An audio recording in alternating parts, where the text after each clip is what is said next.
Hello, my name is Carl Irwin, and this is a tutorial covering a recent project that I posted on my YouTube channel concerning camera mapping, and or otherwise known as UV projection. And also, I'll touch a little bit on rendering halo materials very quickly to create atmospheric type effects and rendering them very quickly as a separate pass to be composited into your projects. Halos, as I've discussed before on some other videos, the halo material is a pretty useful material, actually. If you use it properly. I know many people in the past have given the halo material a bad name, calling it something that's somewhat useless in Blender, but actually I found the halo material to be quite useful. And if you can render them quickly, you can actually get some pretty useful effects and pretty good atmospheric passes very quickly, rather than rendering out a volumetric type material or a volumetric element using point density or a smoke simulation or something like that. The halo material can render much quicker and give you a considerable amount of detail and believable detail, and give you just as good of a pass if you know how to use it right, and also if you use proper settings. So we're going to take a look at that too, hopefully here before this tutorial is over. The video in question is this one right here. I'll play it back for you very quickly. You can see what's going on here is there is a 3D environment. We have this parking lot type scene, and you can see that there's the parking lot here, and there is this busted up asphalt effect going on. You can also see that there is this background of the scene here is I don't know, some kind of complex back here, some buildings, some lights that are out over here, and you can see this large moon, kind of an apocalyptic looking sort of scene going on here. And also inside of the scene is this atmospheric effect, and as the video plays through, you can see that you're moving in 3D space through this atmosphere, and the atmosphere is in line with the rest of the scene, with this projected image, this camera mapped image that we're going to look at. And I want to show you how to do the camera mapping and also create this atmospheric effect, so that you can use this kind of technique in some of your own projects. And a quick thing about camera mapping. In the past, there has been a function in Blender known as sticky mapping.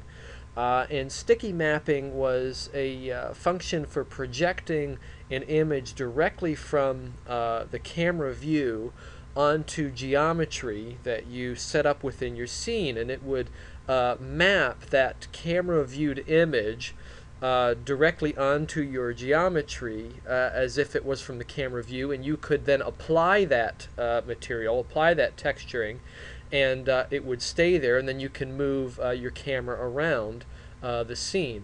And this is a very useful process in special effects, the creation of special effects and visual effects, because it allows you to take a photography or a live action photograph and then map it to geometry and recreate a 3D environment within reason that is a real environment, or to recreate a real environment and then do some unrealistic or unbelievable or otherwise difficult to film techniques or tricks inside of that environment. So very useful tool.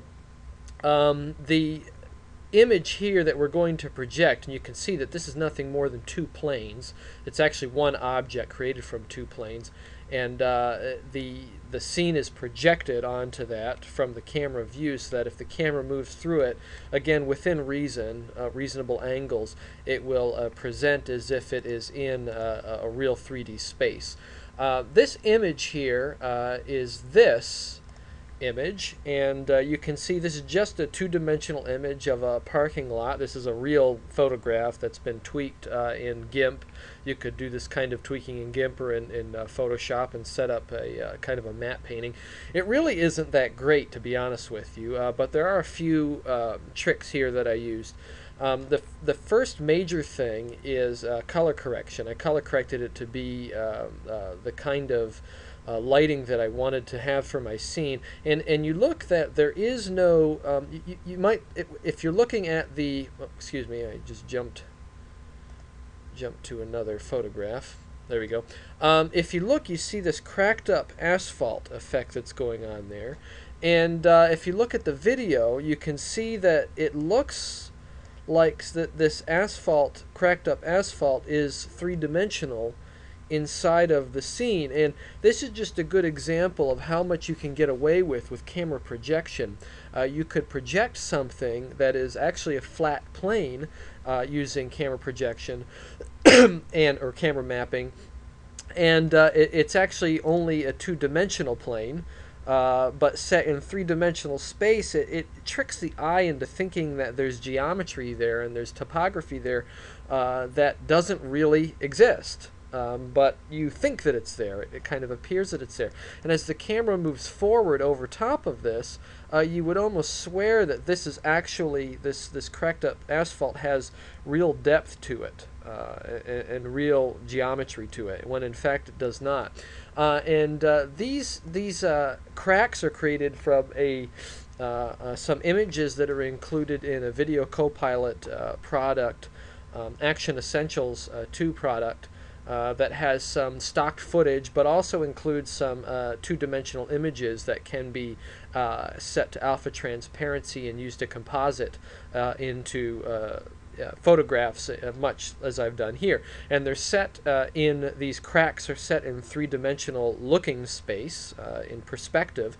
And then what I did is I just placed them at various points on this photograph to create the illusion that there's cracked asphalt. So I'm getting away with quite a bit there. Here's this moon image that I also tweaked and then was able to composite into the image as well to set up my scene. So there really is very, very little inside of this Blender scene. There's just one object made up of two planes and this one image that is projected onto it. And other than that, there are no three-dimensional objects in the scene apart from the halo atmosphere, which we'll talk about in a minute. So let's look at how to set this up, how to create this. So what I'm going to do is I'm going to start a new Blender project, and we will create this from scratch here, and you'll have to bear with me. I don't usually try to work through things from scratch. I usually open up pre-created files in my tutorials and kind of talk my way through them. I find it to be a little bit more secure, but let's see if we can walk through this and actually create this and try to do it smoothly. I'm going to go to the front view, and I'm going to align the active camera to this view. I'm going to move it up in Z space so we can see our plane here. Get rid of our default cube. I don't need the light either, so we can get rid of the light. And what we need to do is we need to set our camera properties, our camera resolution, to match our photograph. So if you look at the properties of the photograph is 4320 by 3240. So 4320 by, oops, wrong one. 4320 by 3240. So we'll put in 3240, and we'll set our resolution to 100%.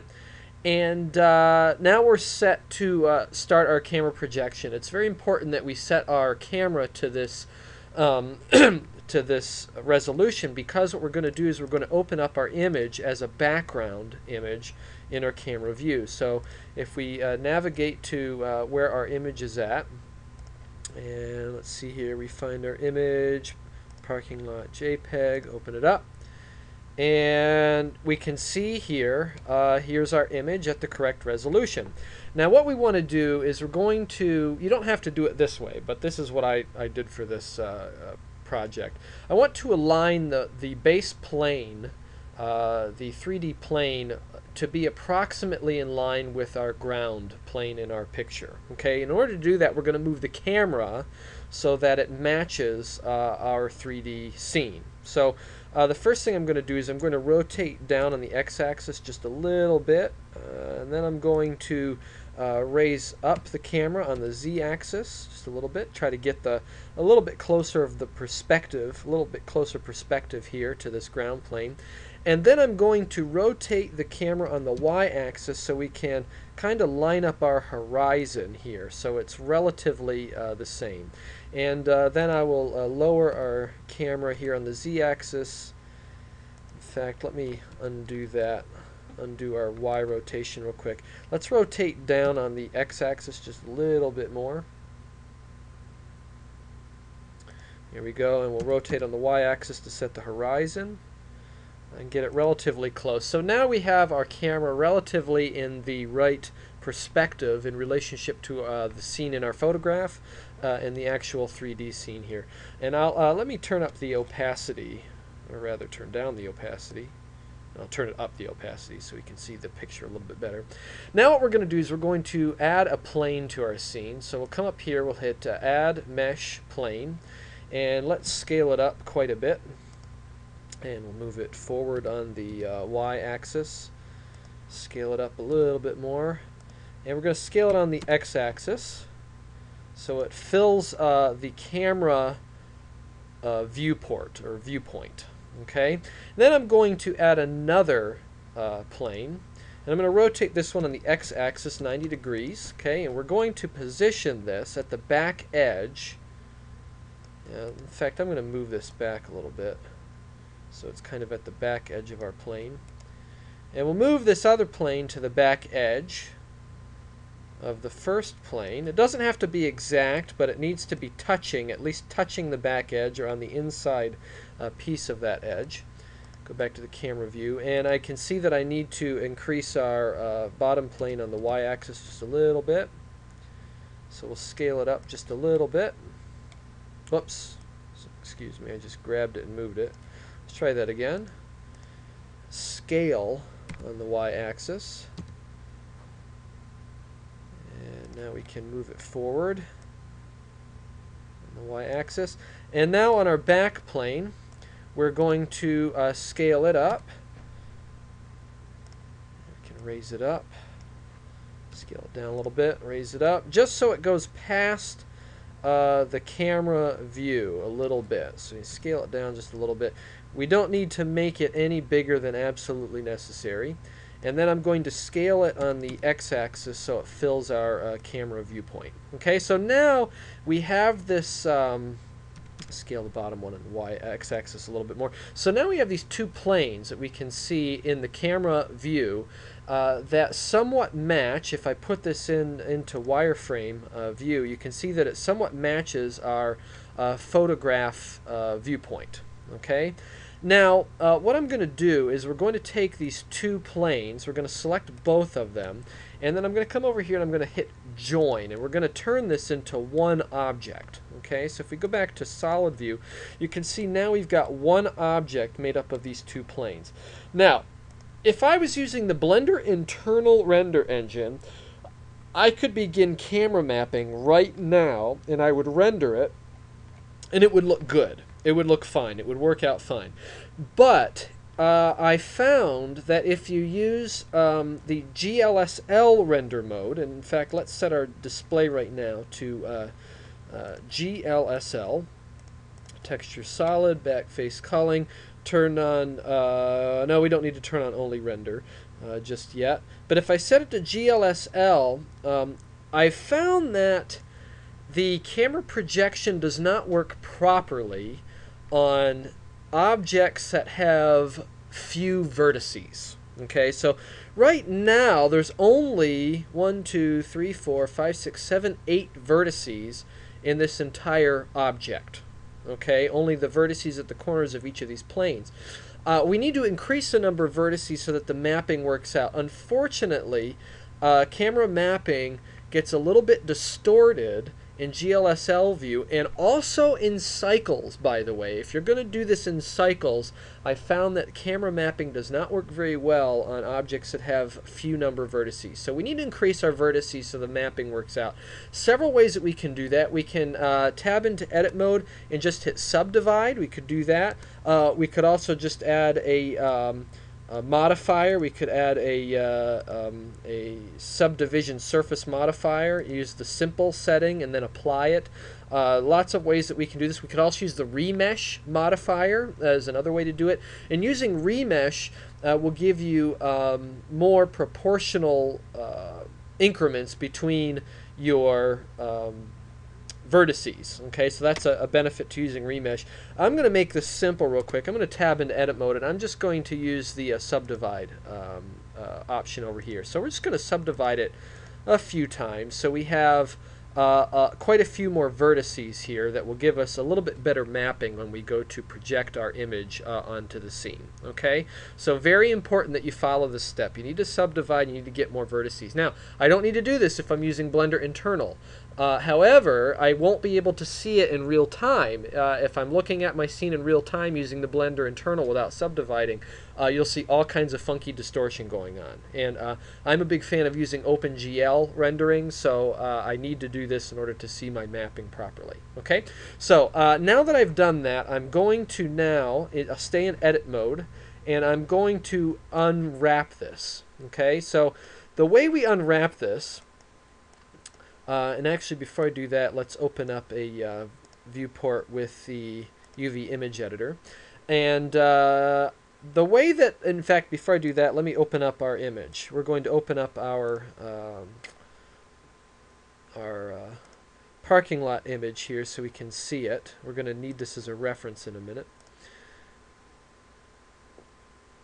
So I'm not sure why it does this. This looks kind of funny. It comes out white. It doesn't always do this, but it does this sometimes. It's kind of strange. Not really sure what's... Maybe one of you out there can explain that to me. We should see our parking lot image. It really doesn't matter that we can't see it right now. It'll matter in a minute here, though. Okay. So right now we're going to UV unwrap this. So we stay in edit mode. And I go over to unwrap, and we need to use this option right here, project from view. What it's going to do is it's going to take the view of our vertices, and it's going to project the same view that we have in our 3D viewport onto the UV scene over here, okay, as the mapping coordinates. So we'll click unwrap, project from view, and over here you can see that our vertices appear as they would in the 3D viewport now over here on top of our image. Now, here's a problem. We can just use this option. Someone on YouTube suggested that really all you need to do is do the UV unwrapping and project from view without using the modifier. There's actually a modifier for UV projection. And that is true. In fact, I'm going to show you how to do this the simplest way rather than using the modifier. If we have time, maybe I can show you the modifier real quick. But I noticed that when you project from view, even if you have your coordinates set properly or your resolution set properly, it doesn't quite come out right. You can see here that the vertices, all of my mapping, is not proportionally correct to my image. You can see my vertices are bigger than my image in the 3D viewport, and over here they're smaller. They're actually inside of the bounds. So what we need to do is we need to select all of our vertices, and we're going to kind of tweak this here. Okay, so you can see in our viewport the incorrect mapping. See how it's kind of stretched. I'm going to scale everything up just a little bit. And I'm going to scale it on the x-axis because that's where we really have hit S, X, and we're gonna scale it up on the x-axis until the proportions. If you look over in the 3D viewport of the moon, see the proportions of the moon until the proportions start looking more correct. Okay, and if we kind of zoom in here in 3D view, let me turn off the background image very quickly. Not that we can see it. but if we zoom in, you can see that the proportions are a little bit more correct. Let me move. Looks like we need to move our vertices over. You can see the edge over here of the image is a little bit beyond the edge of the camera. So we need to hit G, and we're going to move our vertices over on the x-axis a little bit to the right so we can center this image. Okay. And I think I need to increase the y-axis a little bit. Our moon is a little bit oblong on the x-axis. So let's hit scale SY. We'll increase it just a little bit. And we can see the top edge of our image will arrive at the top edge of the camera view. Now it's kind of filling my screen a little bit better. Okay. Now if I tab out of edit mode, we can see that we have this generally mapped properly.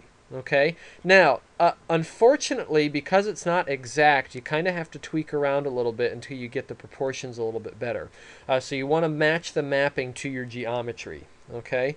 Now, another way to do this is to ignore all of those settings right there, not really worry about tweaking all of your UV points, and instead using a modifier. Let me close out that window. Go over to your material. We're going to add a new material, and we're going to set it to shadeless for the planes. And we're going to also click on this option down here under the options for UV project. And on the material, we're going to add an image. Now, I don't need to do this because I already have it mapped properly. I could right now be done if I wanted to, but I want to show you this other modifier. It does help to tweak things a little bit. I'm going to add an image, and of course, we're going to open up our parking lot image again, and we'll give that a second to load. And down here, we're going to click on UV and set UV map. And at this point, it won't change anything. I've already set a UV map. I've already opened up the image, and it already has applied it to the image planes. Okay, so this is just kind of a redundant setup here.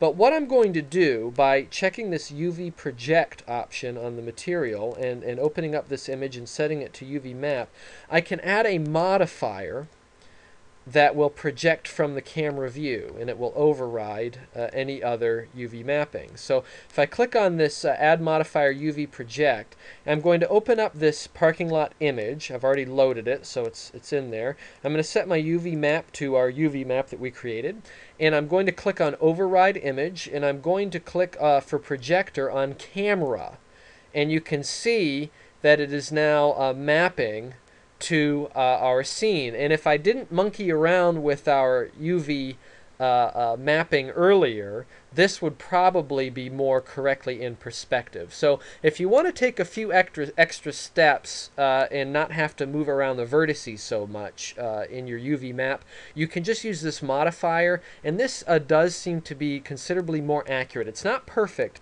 but it does seem to be considerably more accurate right from the get-go without having to move a bunch of vertices around. So what I'm going to do is I'm going to turn this off. I don't really need this, so we're going to close this out. We've already mapped it using the map from camera view, and we don't need to use that modifier. So use it or don't use it, it doesn't really matter, but it is there for your use if you need to.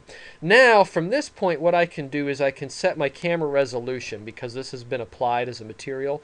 I can set my camera resolution to what I want it to be. So 1280 by 720, so standard HD, and 100% render. Now I've got a 3D scene, and I can move my camera inside of this scene, and it will now act as though I'm in a 3D environment with this camera projection. So G, Y, I can move on the Y-axis forward inside my scene, and I can get away with a little bit of limited movement. So now the key to making this look realistic is getting the proportions right. So you might need to mess around with this and experiment around on your proportions of your plane. Obviously, the deeper that you set this bottom plane and the further back you set the background, the more camera movement that you can get out of your animation. Okay.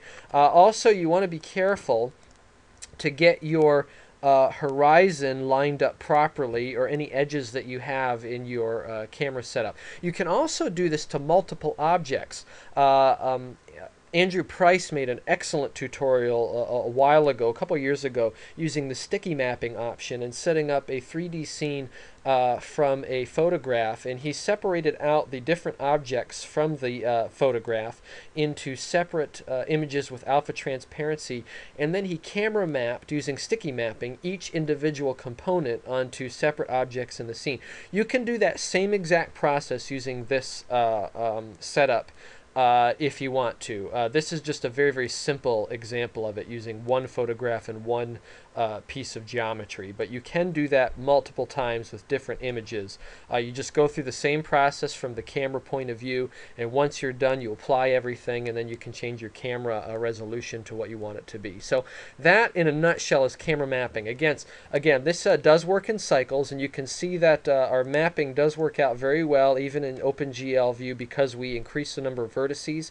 The mapping works out nice and clean. If you don't do that and you use limited number of vertices, you're going to find that there's all kinds of weird distortions going on. So both for for cycles and for OpenGL or GLSL shading mode, you want to make sure you increase your vertices. For the Blender internal render engine, you can use minimal vertices, minimal geometry, and get away with a nice clean map that way. Okay, so let's go back to the original Blender file, and we'll talk very briefly about the halo material that I use. So let's open up that blend file again, and there's an awful lot going on in this file. I did all the final compositing and the video sequence editor in here, and I'll talk a little bit about that.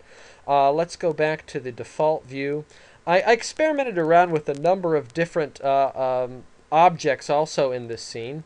I tried to put a police car in there, and with lights and all kinds of interesting things going on, tried to composite that in. It didn't look good enough, so I just kind of gave up on that, but I think if I spent more time on it, I would get a better result. And I just kept this simple to this one image here. So there's a bunch of scenes that I'm not using. As I work through this file, you'll see some extra stuff that I'm not pointing out. For example, here is this, I'll turn it on very quickly. Here is this police car that I had in there, and the police car looked okay, but I couldn't get the lights to work quite right, so I did kind of give up on that. Although I want to point this out very quickly. I have talked in the past about getting images that have more than 1-bit alpha transparency to work in GLSL. And there are some tricks you can use to get those images to work. If you look at this police car, underneath it I have this shadow. This shadow is an image. It's just a plane. And obviously the image has more than 1-bit alpha transparency, and you can see that it's working in here. And I found a number of settings that you can use to help these type of images to work in GLSL shading. The reason why they don't work, by the way, it has to do, I did some reading and I learned it has to do with the drawing functions in GLSL mode. In particular, the I guess the order in which things are drawn inside of the OpenGL rendering mode, okay? So if it doesn't know the proper order in which to draw objects in terms of layering, it will not use alpha transparency properly, okay? So there's a couple things you can do. There's this one, this is what I did for this plane. I went to the object settings, and I found this setting down here. Wait, I'm on the wrong one. Here we go. Shadow. Here we go. I found this setting here, transparency, and I turned that on, and suddenly it worked. It just worked for that object. Now, I found that if you use multiple objects and try this trick, it will work for some, but it won't work for others. So there's some limitations on how many alpha transparent objects you can use and get away with this trick on. But that was one way to do it. Another way is to use X-ray, and what that does is it makes things show through other objects. So that might be useful useful if you were doing a particle simulation with like a smoke texture, and you would see the smoke textures behind the foreground ones. They would kind of show through it a little bit more smoothly. So that's an option you can use. I also found out that you can use this trick. If you go while you're setting up your scene, go to the game engine. So Blender Game, right in the middle of your setup. And all of a sudden, you'll see in the game engine, you get all these other neat options for blending. It gives you this alpha blend option. And you can try these different things. If you're doing like my, if you're using my lens flare technique that you've seen on some of my other tutorials, you can actually, I've learned, put a bunch of those lens flare elements together, jump to the Blender game engine, and just use the alpha blend add option, and it will just add all of those together. It will composite it right in GLSL mode, right in GLSL view, and add those flare elements together without having to separate them to separate scenes. So this is another option, and the cool thing is once you apply this, you can go back to the Blender render engine and it stays. All the changes that you make in the game engine will stay the same in the Blender internal. So that is just a little bit of a trick that I learned recently. Let's shut this off. We're not going to use it, this police car thing. Let's look very quickly at how I got the halo material to work. I'm going to go to another scene. And what I did is I copied this exact same scene to another layer, and let me just set this to, let me set this background part to shadeless, so we're not looking at this light reflection here. What I did is I created a new scene with all the same objects, but in this scene I added a number of ICO Spheres. So this is an ICO Sphere here, and you can see all these points there. Let me actually disable our plane for a second. You can see this ICO Sphere, and all of these points are spread out. What I did is I added an ICO Sphere with a bunch of vertices, and if I tab into edit mode, you can see that this will condense down. You can see there's my ICO Sphere.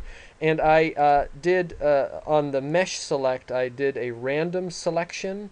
I selected random vertices, and then I deleted them until I came down to this kind of random number of vertices here from the icosphere. And then on top of that, I added a modifier, a displacement modifier, with a cloud texture, and I set the settings so that it would disperse all of my points, all of my vertices out kind of evenly in my scene.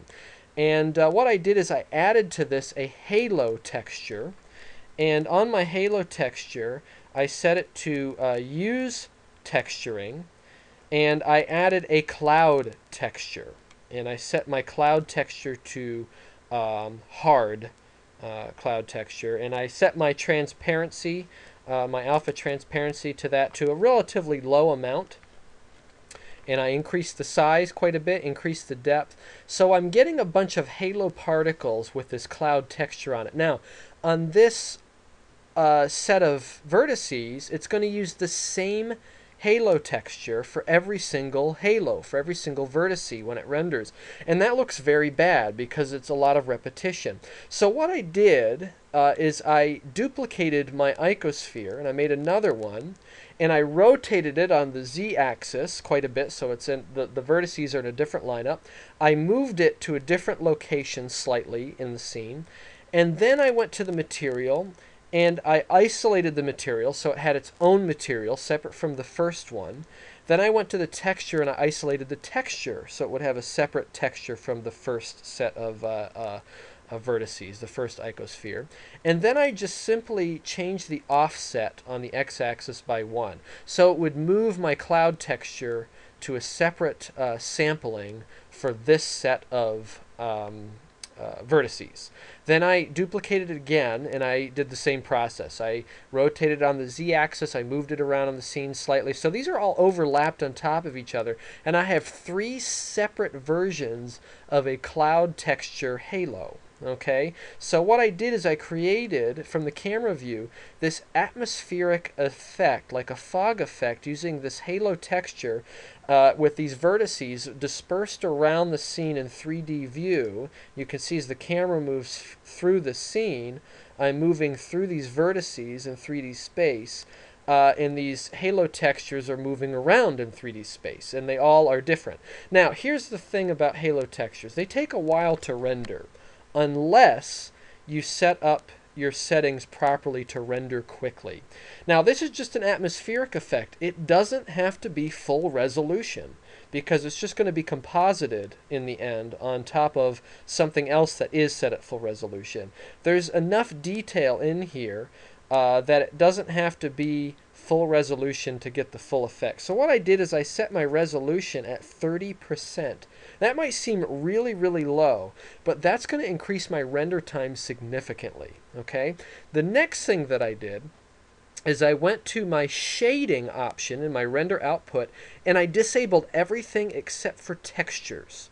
I don't need to do ray tracing. I don't need to do shadows. I don't need to do subsurface scattering or environment mapping. I don't need anything except the texture for the cloud texture. Okay? And then the next thing that I did is I went to my layers. And if you're using the current version, there is still a layers tab in the render tab. Okay, if you're using an SVN version of Blender, you might see that there is actually a separate layers tab right up here next to the render tab where you can find these settings. But what I did is I went into layers and I disabled everything. I disabled solid, I disabled sky, edge, strand, Z transparency, I disabled combined, I disabled Z pass, I disabled all my passes, and I only included halo. All I need to render is the halo textures. Now what this is going to do is if I turn on my plane again, this will only render my halos, but it will treat all of the solid objects in the scene as a mask. Okay? It won't render anything past underneath any of these halos that might go underneath or pass through this ground plane will be rendered, get this, as alpha transparent. Okay? And it's kind of a neat, I don't know if it's a flaw or not, but it's just kind of a neat thing that it will render as if it's a mask, and it will render alpha transparent. So I can render all of this image sequence as a PNG image sequence with alpha transparency, and I'll only see these halos. Okay, so if you look here real quick, if I hit render, watch how quickly this renders using the Blender internal. Just a couple of seconds and I get my output. So right now it's rendering a little high because I have a bunch of other things running and I'm doing a screencast. When I was rendering this earlier without running a screencast, it was rendering at about 2 seconds per frame, which is really, really quick. Okay, so here it is, and this is alpha transparent. You can see I can't see my background image, but I can see if I, let me go back to my 3D view, go back to the beginning of the camera move, and you can see here these halos are all out in front. Let me render that real quick again. You can see when this is done that it cuts off these halos. See where it cuts off the halos at the ground plane? And it gives me an alpha transparency behind it. So I'm rendering a atmospheric effect, a pretty good looking cloud, puffy cloud atmospheric effect fairly quickly because I'm only rendering the halos, and I'm rendering at such low resolution.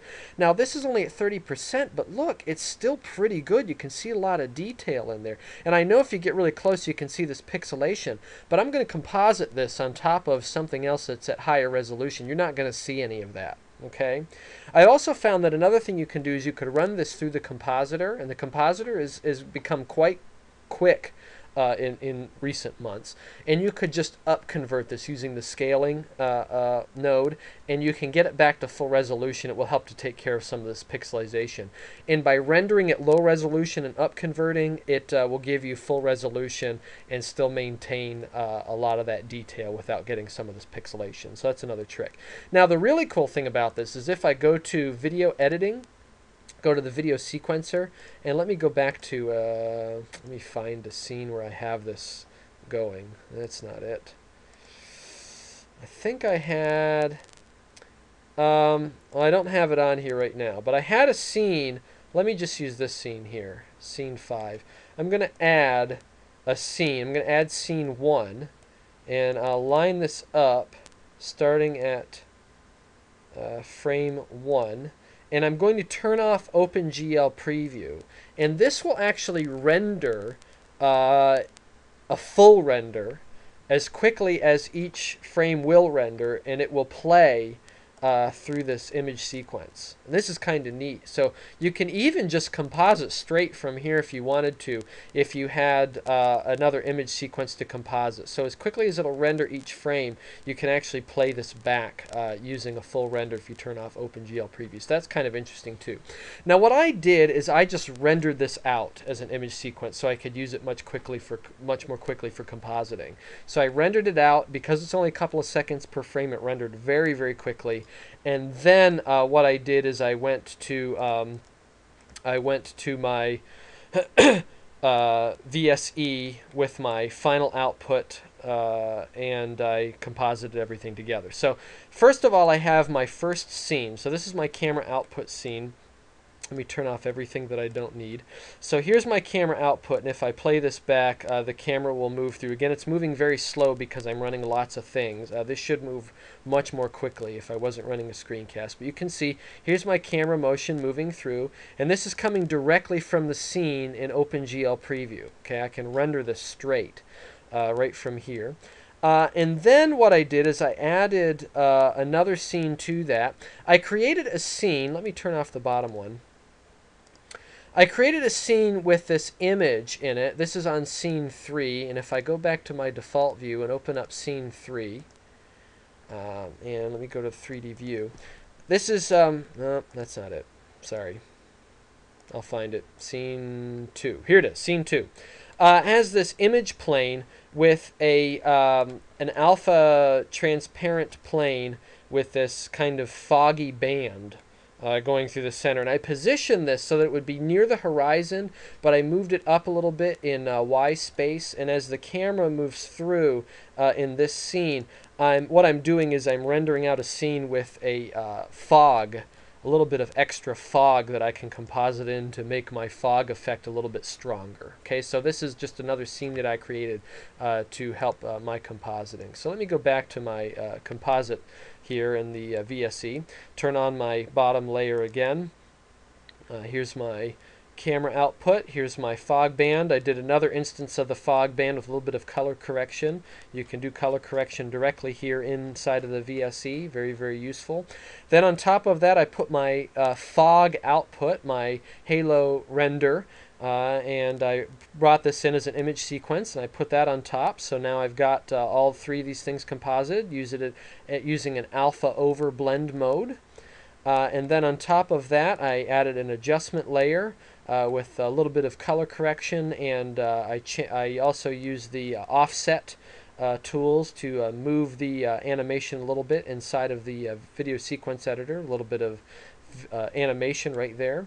I added a vignette. This is just an image with the vignette on it that I brought in. I created it in GIMP and imported it as an image.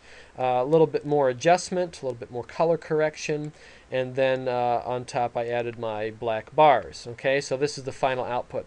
I rendered this using the OpenGL buttons. If you want to know more about that, you can check my YouTube channel for some OpenGL rendering tutorials. I rendered this out, and then I imported everything again into another scene.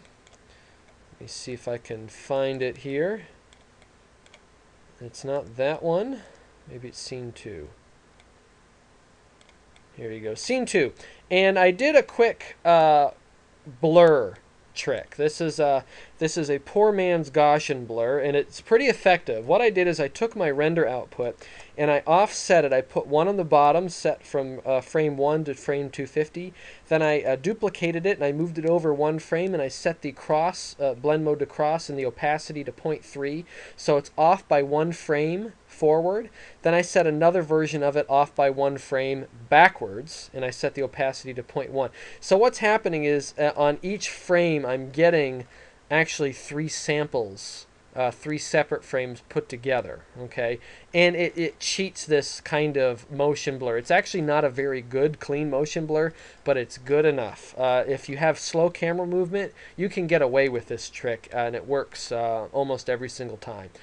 If you want to do poor man's motion blur using OpenGL, I have a tutorial on my YouTube channel you can look up and look how to do that on one of my first OpenGL tutorials that I put up. You can oversample your render output, and you can change your do some time remapping and oversample, and then do the same kind of trick and then resample it again and get a real more authentic motion blur if you want to. But because the camera movement is slow, this works well enough. So one of you noticed the motion blur that's on there, even though it's OpenGL rendering, and that's how that was accomplished. So again, I rendered this out very quickly. Because it's OpenGL rendering, it's only a couple of seconds per frame, and I got my final output. So we got camera mapping in there. We got some atmospheric effects that rendered very quickly, very high speed, using the Blender internal and halos rather than using volumetric rendering. And we also use the video sequence editor for a little bit of compositing. So that's a lot of content for you to go over. Hopefully this was helpful to you, and I hope that you find this useful in your projects, and I wish all of you happy blending.